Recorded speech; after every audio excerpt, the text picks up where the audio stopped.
Et raha oma teibet või krediitkaardile välja võtta, logi esmalt oma kontole sisse, seejärel klõpsa oma eurode saldol. Valige eemalda. Ja seejärel vali võtta välja krediitkaardile.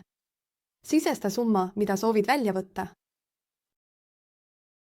Ja seejärel vali, millisele krediitkaardile soovid raha kanda. Pea meeles, et sul peab olema kaart eelnevalt salvestatud, et saaksid sellele raha välja võtta. Hüppa jätka. Vaata üle eeldatavad tasud ja sisesta 6-kohaline kinnituskood, mis saadeti SMS-iga või sinu Google Authenticatori rakendusse. Klõpsa kinnitamiseks. Sinu väljamakse on nüüd töödeldud. Raha peaks sinu kontole tagasi jõudma 1-3 tööpäeva jooksul. Tehing kajastub nüüd ka sinu tehinguajaloos.